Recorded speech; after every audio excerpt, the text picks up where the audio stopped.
Morning dear students.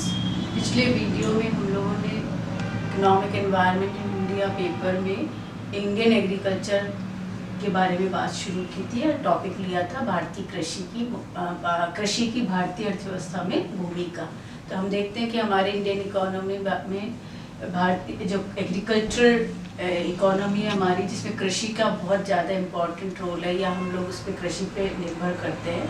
तो कृषि की जो भूमिका है, जो महत्व है, वो हमने लास्ट वीडियो में डिस्कस किया था। नेक्स्ट बात आती है कि यदि इतना इम्पोर्टेंट रोल होने के बाद भी हमारी क्या क्या obstacles and causes of backwardness of Indian agriculture में, कृषि प्रधान अर्थव्यवस्था होने के बावजूद भी भारतीय कृषि बहुत ज़्यादा डेवलप नहीं है, बहुत ज़्यादा साइंटिफिक हमारे यहाँ कृषि नहीं होती है और इतनी बैकवर्डनेस है, जबकि प्रमुख रूप से हम लोग किस पे डिपेंड कर रहे थे, एग्रीकल्चर पे बेस्ड था हमारा सारी अर्थव्यवस्था। आज की डेट में भी ग्रामीण अर्थव्यवस्था होने के कारण वो कृषि पे आधारित है। तो भारतीय कृषि की बाधाएं एवं पिछड़ेपन के कारण क्या है, उसमें सबसे पहला हम लोग लेते हैं नेचुरल कॉजेज़। नेचुरल कॉजेज़ में आता है कि हम हमेशा इसको कहते हैं मानसून का जुआ है।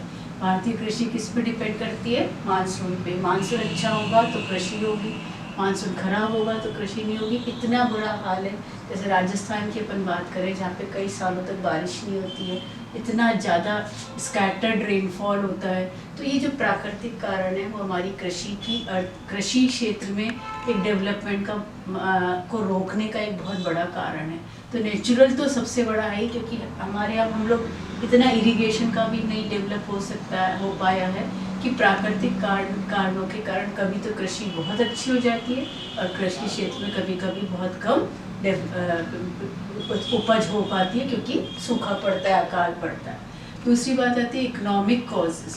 जब हम आर्थिक कारणों की बात करते हैं तो आर्थिक कारण क्या है, लैक ऑफ, उसमें हम लोग अर्थ से संबंधित जो है वो है लैक ऑफ फाइनेंशियल रिसोर्सेज, यानी वित्तीय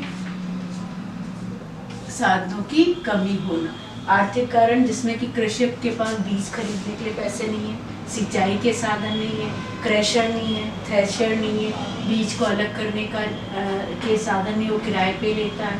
तो उसके पास वित्त की कमी होने के कारण सबसे बड़ी जो ऑब्स्टिकल आता है कि किसान इतना गरीब है कि उसको हर काम के लिए लोन लेना पड़ता है। लोन देने की जो फैसिलिटीज़ है, वो लोन देने की फैसिलिटीज़ बहुत ज़्यादा नहीं। हालांकि गवर्नमेंट ने बहुत एफर्ट्स किया, cooperative sector, lead bank scheme, commercial banks हैं, सारे हैं, उसके बावजूद भी, और जो देशी बैंकर साहूकार इनको देते हैं, उसके बावजूद भी कहीं ना कहीं फाइनेंशियल क्रंच आ जाता है। फाइनेंशियल क्रंच आने के कारण किसान बीज भी नहीं खरीद पाता और अच्छी क्वालिटी के बीज नहीं होते तो आगे जाकर के उसको फसल भी अच्छी नहीं मिलती और हर चीज़ के लिए फंड्स की कमी के कारण उसका जो बैकवर्डनेस हमको नज़र आती है। सेकेंड आता है lack of scientific instruments and tools.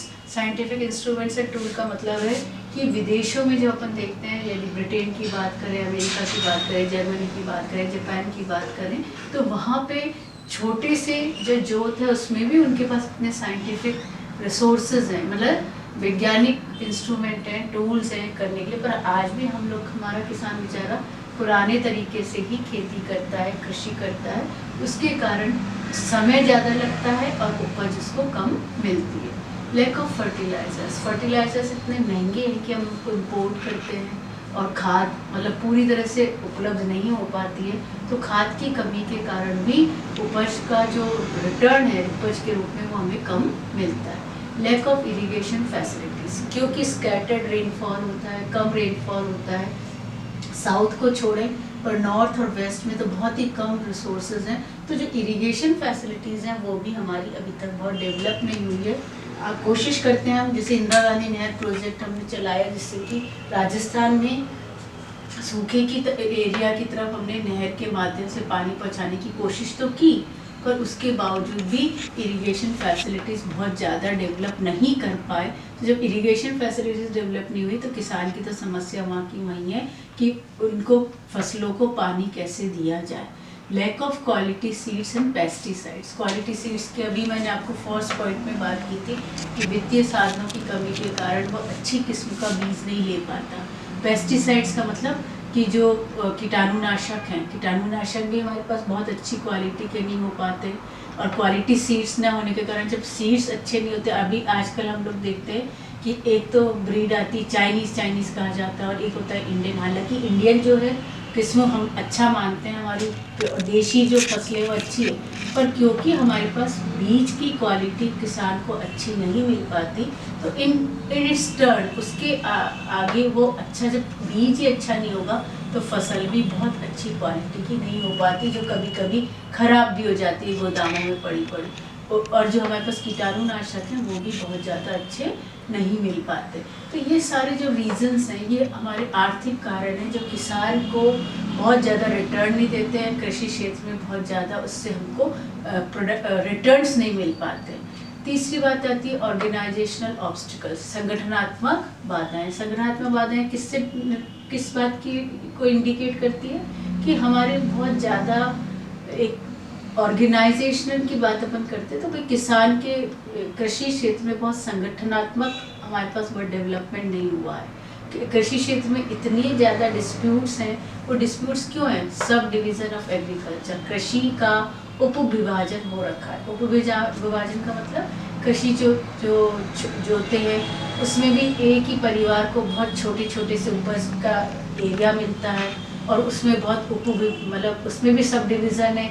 तो छोटी छोटी जोते होने के कारण, उपविभाजन होने के कारण जब संगठन की कमी है तो उस रूप में एक बड़े पैमाने पे खेती नहीं कर सकते। छोटे पैमाने पे खेती करने से उसको बहुत मेहनत ज़्यादा और रिटर्न कम मिलता है।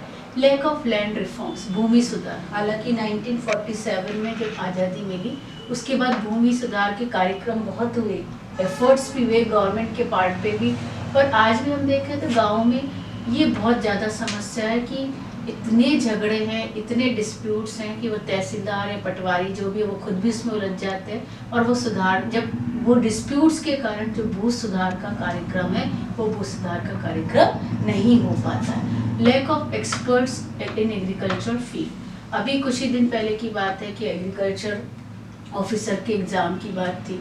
हालांकि गवर्नमेंट एग्रीकल्चर ऑफिसर्स भी रखती है, साइंटिस्ट भी रखती है और कोशिश भी की जाती है कि कृषि क्षेत्र में विशेषज्ञ एक्सपर्टीज़ की हम करें, पर जितना हमारे को डिमांड है उतने एक्सपर्ट्स लोग एग्रीकल्चर सेक्टर में, साइंटिस्ट कम हैं, एक्सपर्ट्स कम हैं जो किसानों को जाके ट्रेनिंग दे सकें, गाइड कर सकें।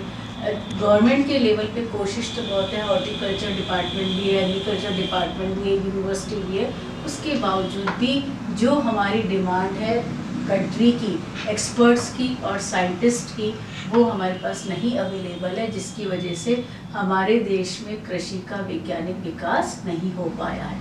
अनइकोनॉमिक होल्ड्स, अनइकोनॉमिक होल्ड्स का मतलब है कि ये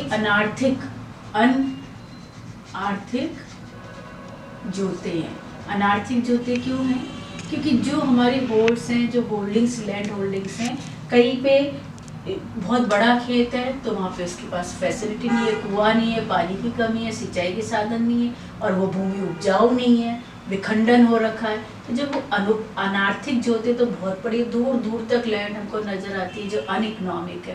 जो वास्तव में जो लैंड होल्डिंग्स हैं जिसपे की खेती हो सकती है वो कम है और अनइकोनॉमिक ज़्यादा है। अनार्थिक जोत का मतलब जिसपे खेती ही नहीं की जा सकती, ना वो कोई सुविधा है, ना वो उपजाऊ है, ना कोई कमी है उसमें, और उसमें पानी की सुविधा नहीं है, कुएँ नहीं है, ट्यूबवेल्स नहीं है। तो अनार्थिक जोते होने के कारण किसान जो उपज करता है वो तो छोटे एरिया रह जाता है और जो अनार्थिक पड़ा रहता है, जो काम में नहीं आता, वो होल्डिंग्स ज़्यादा है।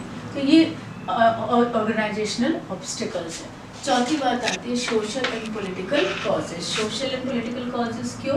क्योंकि समाज का एक बहुत बड़ा हिस्सा गाँवों में कृषि पर निर्भर करता है। तो सोसाइटी का तो बहुत बड़ा रोल होता है कि समाज का ढांचा कैसा है, और गाँव में सामाजिक ढांचा बहुत कहना चाहिए कि जैसे इंक्रीज इन पॉपुलेशन की बात करें तो समाज में पॉपुलेशन का जो रेट है वो इतना इंक्रीज है कि इस पर डिपेंडेंसी बढ़ती चली जा रही है और डेवलपमेंट नहीं हो पा रहा है। तो हमारे देश की एक समस्या इंक्रीज इन पॉपुलेशन, जो ग्रोथ रेट है वो ज़्यादा है विश्व के अन्य देशों की तुलना में, तो कृषि पे निर्भरता तो है ज़्यादा और उस हिसाब से सामाजिक विकास नहीं हुआ है। समाज के लोग बहुत ज़्यादा इसमें अपना एक्टिव रोल तो प्ले नहीं कर रहे, पर डिपेंडेंसी हमारी ज़्यादा है। फिर आती है इलिटरेसी। इलिटरेसी अशिक्षा। अशिक्षा मतलब जो हम अभी बात कर रहे थे कि ट्रेनिंग नहीं हो पाती है, किसान पढ़े, शिक्षा की कमी है, उसकी वजह से वो लैंड उसका जो विकास है वो नहीं हो पा रहा है। तीसरी बात आती है पॉलिटिकल रीजंस। पॉलिटिकल रीजंस तो है कि गवर्नमेंट, जो भी राजनीतिक पार्टी सत्ता में होती है वो किसानों को प्रलोभन तो खूब देती है इलेक्शन जीतते समय, जब रियल सेंस में वो बन जाते हैं अपने, तो उस समय जब करने का काम आता है तो किसानों के लिए वो कार्य कम करते हैं। तो राजनीतिक रूप से भी लड़ाइयाँ चलती रहती है और किसानों को बहुत ज़्यादा प्रेशराइज किया जाता है। जैसे अभी भी किसान आंदोलन चल रहा है तो फैक्ट्स पता नहीं है, किसानों को खुद को नहीं पता कि क्या फ़ायदा हो रहा है, क्या नुकसान हो रहा है बिल में, क्या अच्छी बात है, क्या बुरी बात है, ना गवर्नमेंट भी उसको नहीं सुलझाना चाहती। तो पॉलिटिकल पार्टीज अपने हितों के लिए उनको बिल्कुल अंधेरे में रखती है, ना कोई पॉलिसी मैटर में, ना कोई इसमें रिफॉर्म्स होते हैं। तो पॉलिटिकली भी हमारे पिछड़ेपन के कारण है, आज तक हम उसको साइंटिफिक रूप से आगे नहीं बढ़ा सकते। तो ये सारे रीज़न जो है, ये हमारे एग्रीकल्चर बेस्ड इकोनॉमी होने के बावजूद भी जो बैकवर्डनेस हमको नज़र आती है वो इन सभी कारणों से आती है। पहले natural causes, second economic causes, और third organisational obstacles, and fourth social and political causes. ये सारा हमारा इसके बाधाएं नज़र आती है। ओके।